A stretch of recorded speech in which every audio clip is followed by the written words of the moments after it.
And take one. Action. Start over.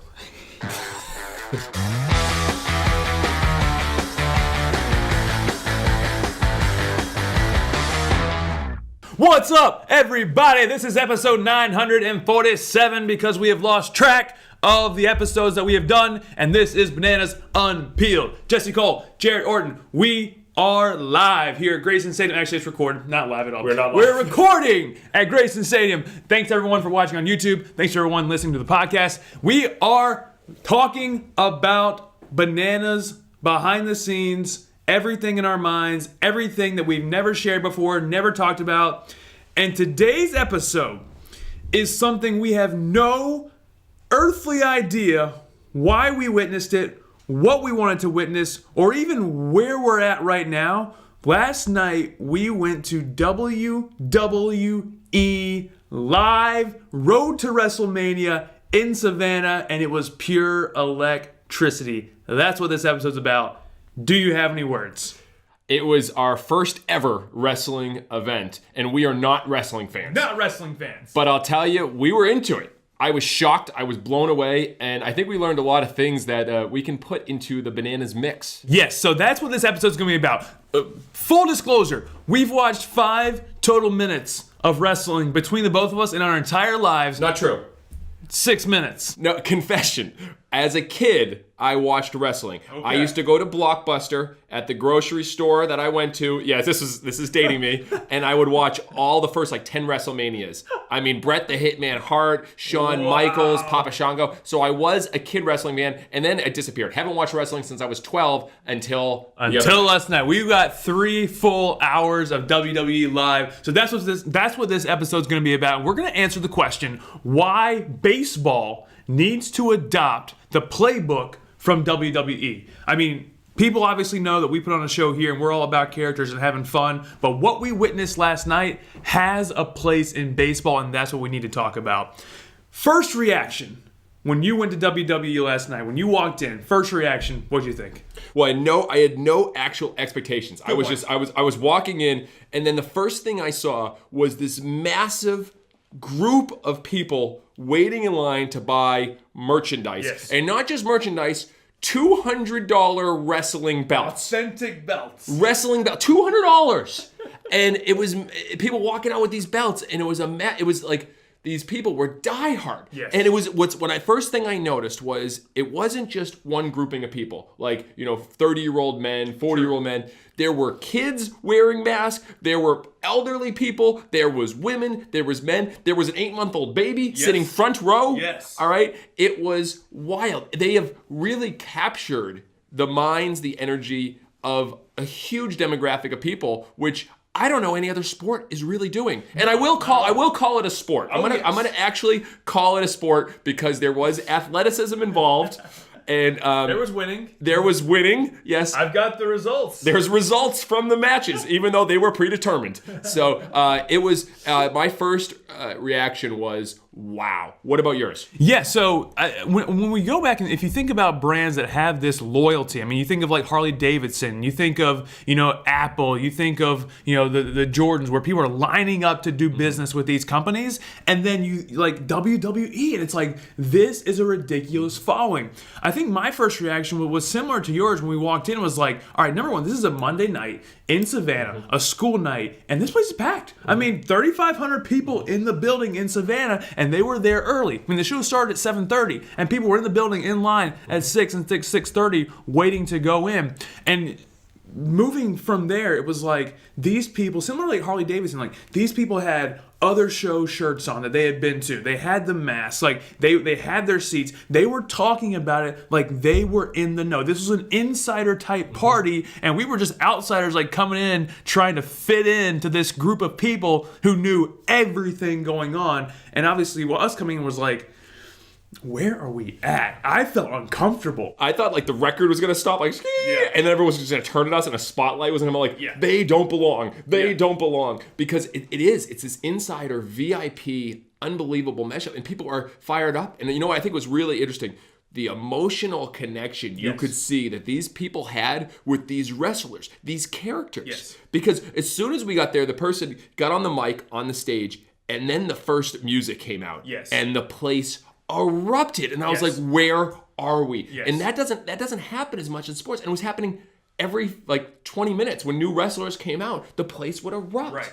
Fascinating. We talk about music a lot here. I mean, we talked about we had Shark on the previous episode. We talk about how important music is, and we talk about the no dead air type mentality. Like, what did you take away from the music and that energy last night that we can start applying to baseball? Like, how does baseball take that musical element of WWE, and how do we start putting that into the fans that are coming to baseball games? Well, I think it starts with making the players more like characters. Because what happens with the music wasn't played really while they were wrestling. No, there was no music. That was interesting. Which I was surprised. Yes. There was no music during wrestling because it was all part of the chanting, the yelling, the fans getting into it. The fans were providing the noise as much as anything. So there was no music. The only music was the entrance music. But it was so powerful. It made such an impact. Now you can say, well, baseball players, they have their entrance music. It's different. No, it's different. They come out to like a country song or a song they like that the fans don't get into. Yeah. This music is so powerful that the fans are singing it, they're yelling it, they're chanting back and forth. Right. And it's not just a generic song. They're specific to each wrestler. Yes. So I think with the music, that entrance music, if every player and every pitcher has their own distinct song and it's more tailored, it's not just like a Taylor Swift song. Right. You know what I'm saying? It's like this song that's like to them and it's hyped up and it's DJ and they're part of it. Then you got this unique experience that fans are like, I'm into this. Look who's coming up. Yeah, so I think when we first started noticing it, there's a guy, R-Truth. Yes. R-Truth is from Charlotte, and he was wrestling last night, and he came out and he was rapping his own intro song. Yes. So he comes out, he's rapping his own intro song, and all of a sudden he screams, "What's up?" And 3,500 people at the top of their lungs, "What's up?" And we were all just looking at each other like, how did they know that? Halfway through, I was yelling, "What's up?" And all of a sudden, we feel like outsiders, and we're like, all right, I guess we got to start saying what's up. And then the whole time, as he's circling the ring, getting ready to come on, "What's up?" People are screaming, "What's up?" And then, during the performance, he would get on the corners, scream to the crowd, "What's up?" Left side, right side.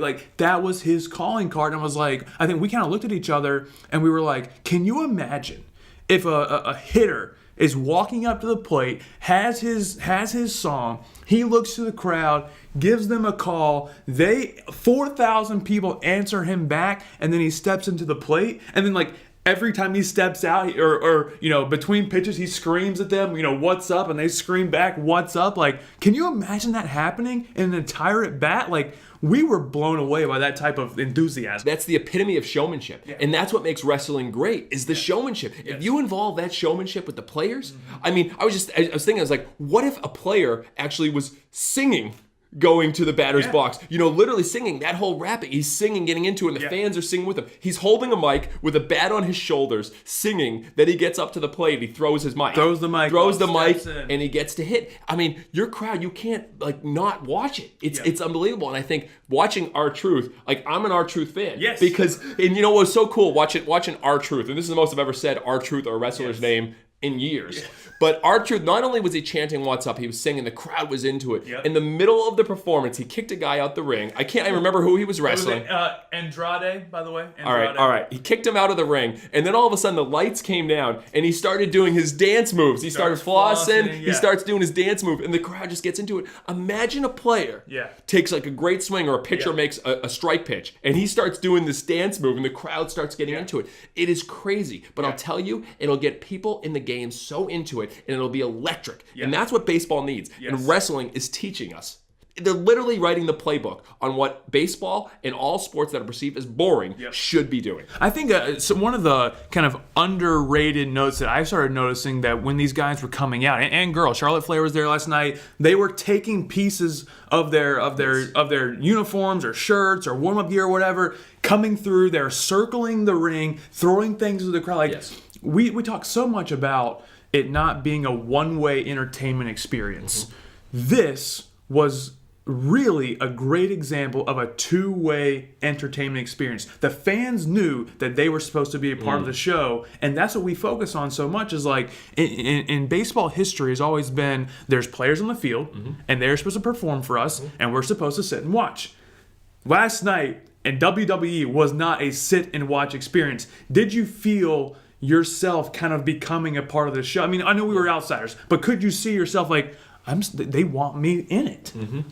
That's everything. The way baseball and most sports are, yes, you have the players here and you have the fans here. We try to break that down. Yeah. You know, we have our players deliver roses to little girls in the crowd. We have players do conga lines. We have the players. You break that bridge, which is I think is huge. Wrestling does an amazing job of it. You're right. As they're coming down, they're high-fiving every fan, and then they're throwing out their headbands. Every shirt that rips off that goes in. And then I think the whole tone of the night was set by the first group that came out, New Day? New Day. New Day. 3 guys, New Day. And again, you can see how much we know about wrestling. I'm questioning this. I know everyone probably knows who New Day is. They were the intro of the night. I mean, it started the night, and I was like, we are in for it. Because they come out, one guy's playing like this trombone. He's playing a trombone, and these other guys are literally nonstop dancing, gyrating. Yeah. They're gyrating as they're walking out of The one guy like strapped himself into the ropes and was doing something towards the opponent. Completely not family friendly, but hilarious. And then the rest of them, they had this platter of pancakes they were throwing into the crowd.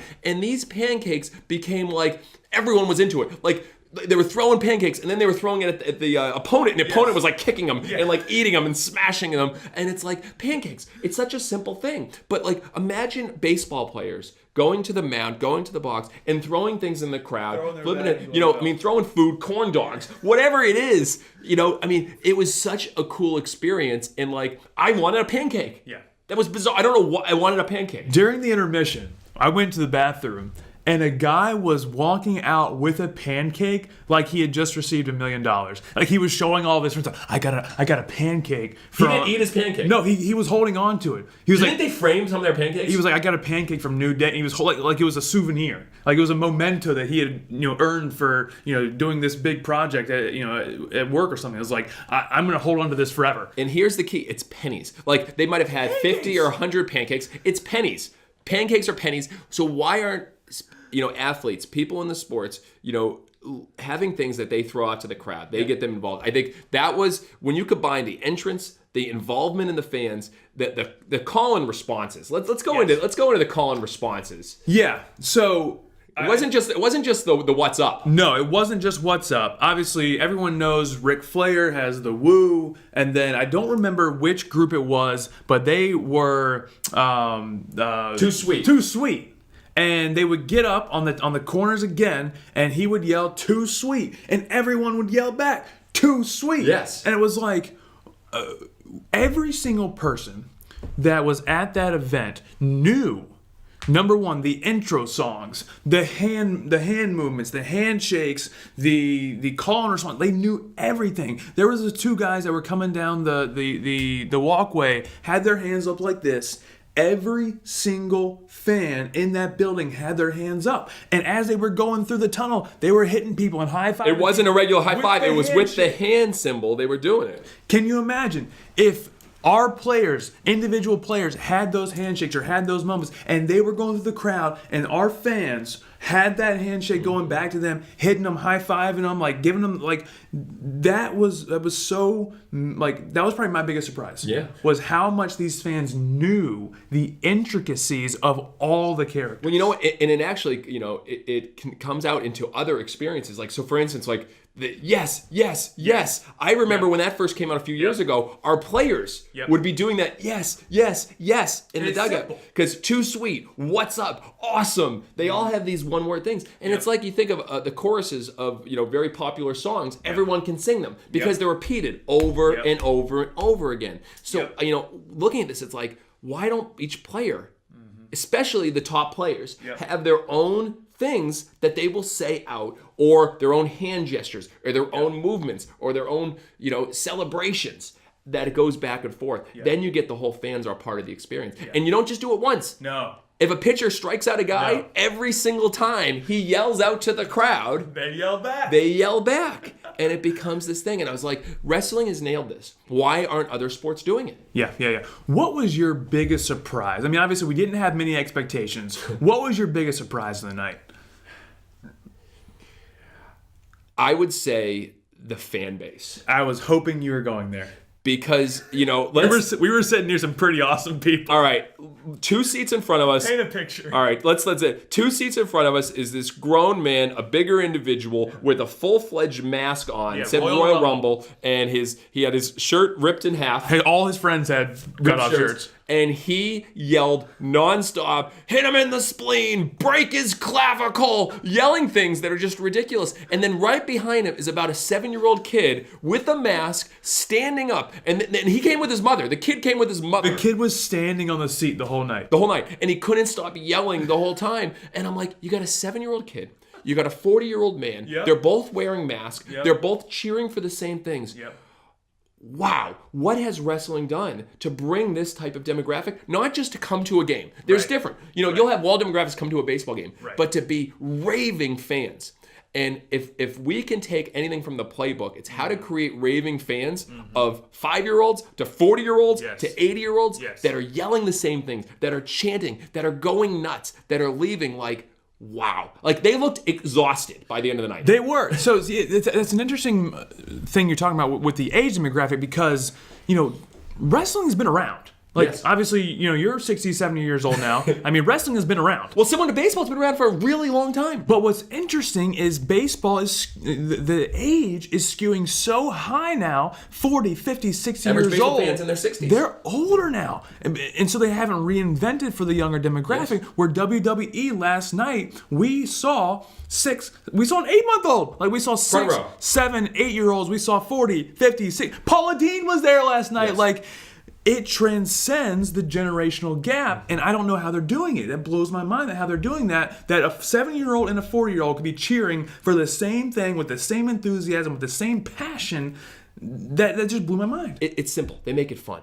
Good point. It's 100% about the entertainment. Good point. It's not necessarily about, you know, who's winning, who's losing, or the rules of the game. The rules were broken numerous times. I mean, I don't know if there were rules. I know Charlotte Flair came out with a chair at one point. I know the hype girls were pulling hair of other ones at different points. I know the referees were like getting involved in the show. I mean, there were so many things that happened. It's not about the rules. No. It's about the fun and the entertainment. And that's all they focus on. And when you care so much about providing that, you will have fans of all ages. And I think sometimes the traditionalists in baseball, football, whatever it is, they're focused so much on the way it used to be and not what's best for their fans. And WWE has always cared what's best for their fans. That's interesting. You kind of started mentioning the ring girl. There wasn't ring girls there last night, but there was like these kind of sideshow type people, hype girls. They would come out. You know, there was these teammates type things. There was the referee. There was the announcer. Talk about how it's so important for every person on the stage, and whether that be a field or a stage or wrestling, like, how important is it that every person is a part of the show? You think about like what we've done with baseball in the sense that the first time with the breakdancing first base coach, Darius, the way it's always been in sports, the coaches really aren't involved in the show. Right. The umpires aren't really involved in the show. Right. It's just the players, and you hope that the players will put on a good show. You have very little control on how well they play. Right.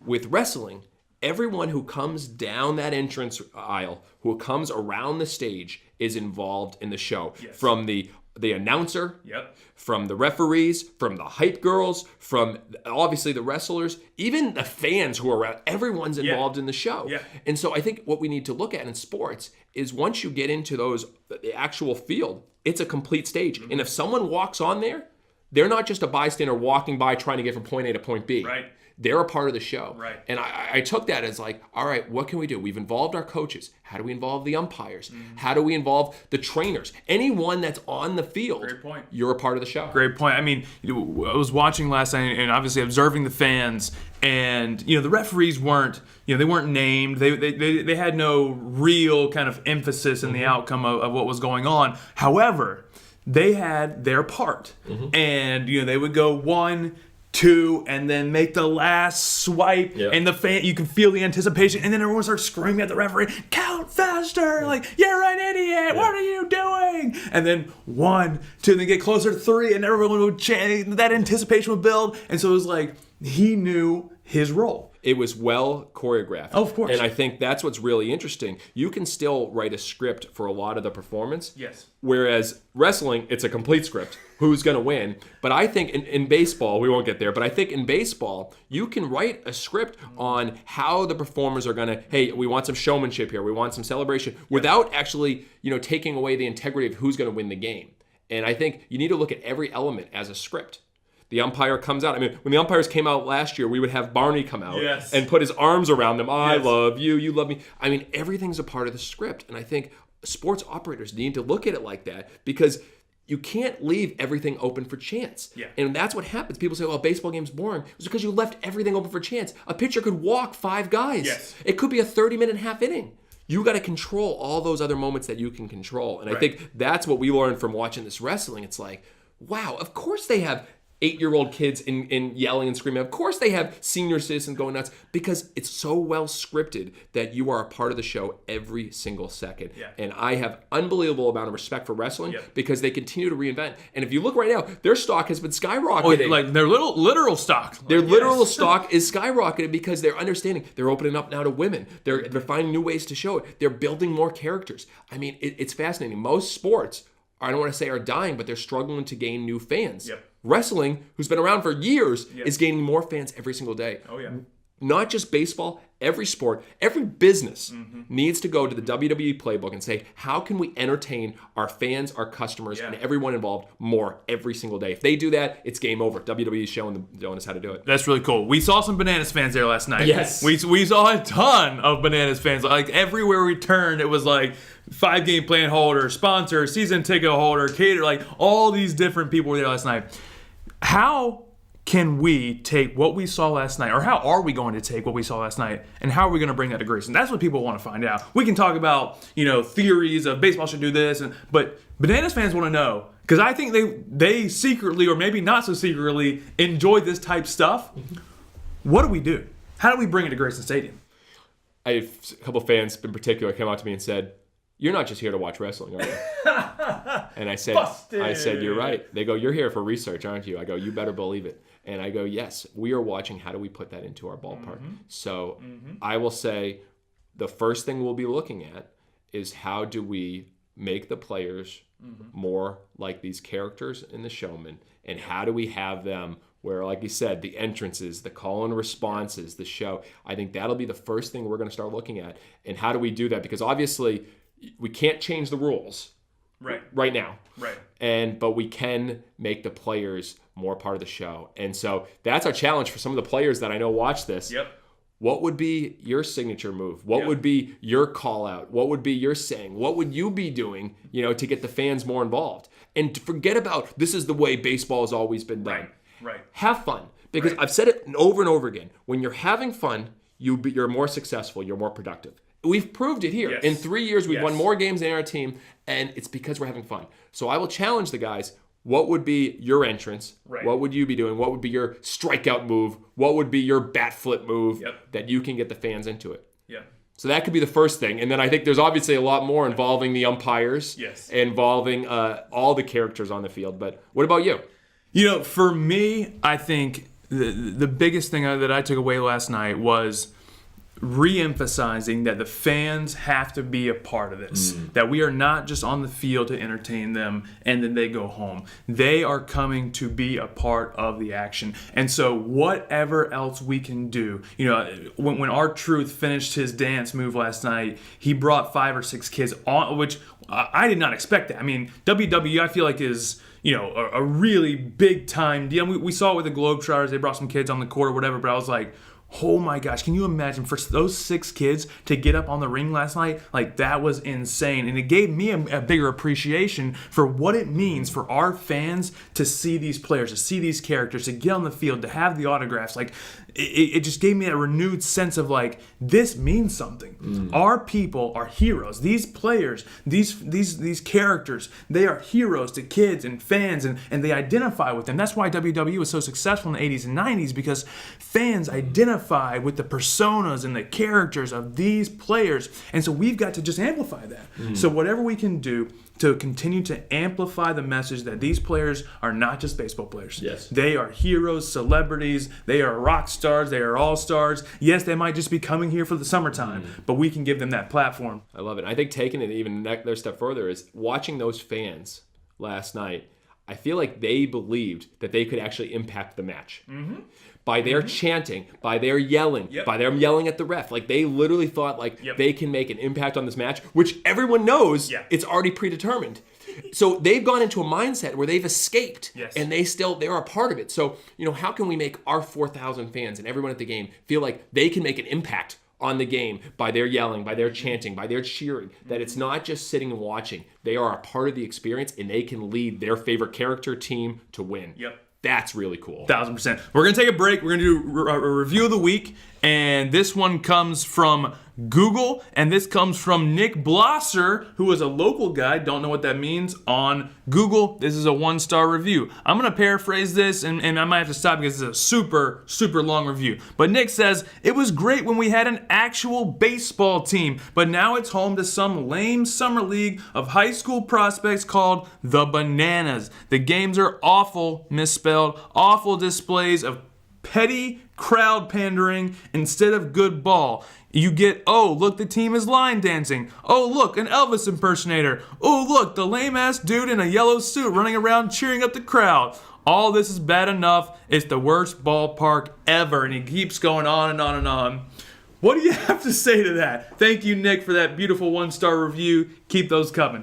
I think he nailed it. He nailed it. We got Elvis impersonators. We got line dancers. We got a lame dude in a yellow suit. Yes, he nailed it. Nick, you're right. That is what we have. And I'm sorry that wasn't for you, but I can't say anything that more accurately says what we present. Clearly, he does not want to go to a WWE event. No, this wouldn't be perfect. If you have other reviews that you want to share, you can text Jesse 781-424-2499. If you want to come see me, which one person has officially done, want to give a shout out to Tina Osting. Came in my office last Tuesday from 8 o'clock to 9 o'clock. We had a wonderful conversation. Wow. So people are actually taking advantage of that. I've received over 30 calls now in text messages. And I've got one meeting so far. All right. Let's get into some ideas. This is a segment where we go crazy ideas. I do have one that we're going to pitch at the end that is related to wrestling, but I have no idea what is in this box. First idea.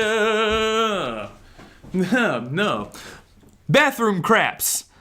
Twice a game, we throw huge dice into the bathroom. You land on a 7, everyone wins a prize.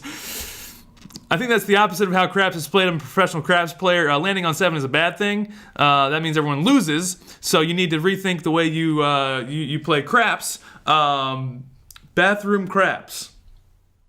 This is from Will Swisher, Director of Entertainment, texted me. I thought it was great. Well, Will, you need to learn how craps is played. I don't play the game either, but the idea of throwing 2 dice while people are in the bathroom and says, everybody wins, it's bathroom craps, I think is very funny. Will, I salute that. And if you're in the bathroom and you all of a sudden win because you're in there with 2 dice and it's bathroom craps, that's a winner.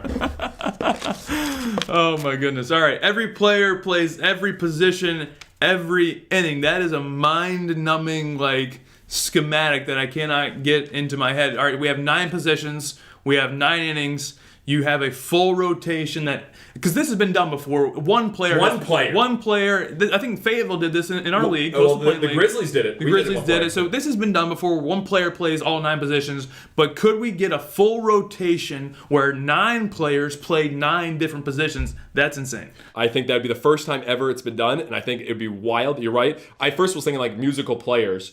But the reality is, no, you're not you're not taking away a position. But the idea of having every player play every position, the fans would be wild, and I think we should give it a try. I would hate to be Shark or the scorekeeper trying to keep a. All right, fans, now playing left field, right field, center field, second base, shortstop, first base, just having to run through. He's trying to update the entire crowd the entire night because you can't just not say anything. No, you gotta let everyone know. You gotta make sure people understand. It's just a rotation. Right? Right field goes to center, center goes to left, left goes to third goes to short, have it go all the way around. And then we do it in kilts. Yes, why not? Last idea. To catch a peddler promotion. There's a person on a bike. Fans have to catch them with a rope and lasso to catch a peddler. So kind of like the to catch a predator, but it's which we do not condone. We do not have predators at our ballpark. No predators, but to catch a peddler, I think is just a real fun promotion. You have someone riding a bike, people catching them with a lasso. I don't know how it works. Seems extremely dangerous, but most things we do at our ballpark are dangerous. That's the idea box. I do want to throw a wrestling one in there. What's your wrestling name? If you had a wrestling name, which I know you do, what's your wrestling name? I don't have a wrestling name. You know, that's a really tough question. I mean, you have yours, so you go first. I know. See, you just threw this on me like now. Mine would be, I think I would have to be not Randy Orton.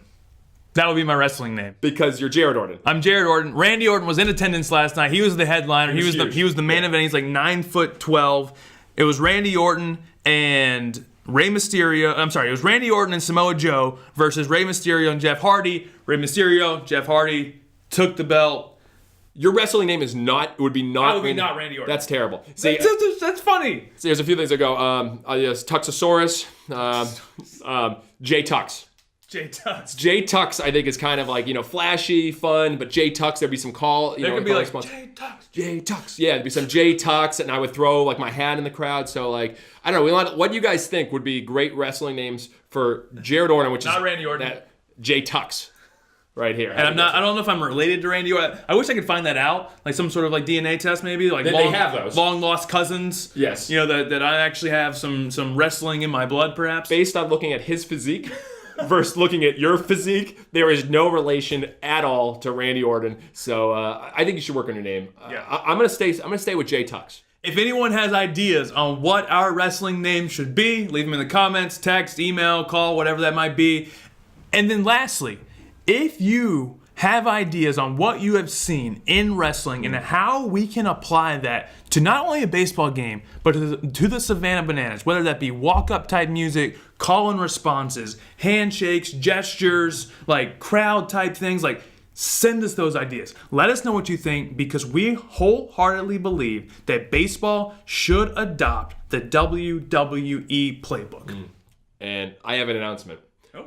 I've now officially become a diehard wrestling fan. I don't believe that at all. Because there are blogs and Instagram pages and Facebook. Like, I searched on Instagram just a couple of the people's names, and it was like their handle and then 9,000 other fan handles.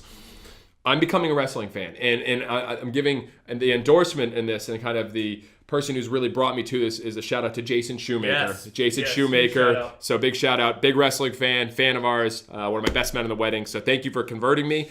We went, and you know what? We're gonna go back. We loved it. This is Bananas Unpeeled, show sponsored by Giants Chicken and Waffles. Thank you guys for watching. Thank you for listening. See you next time.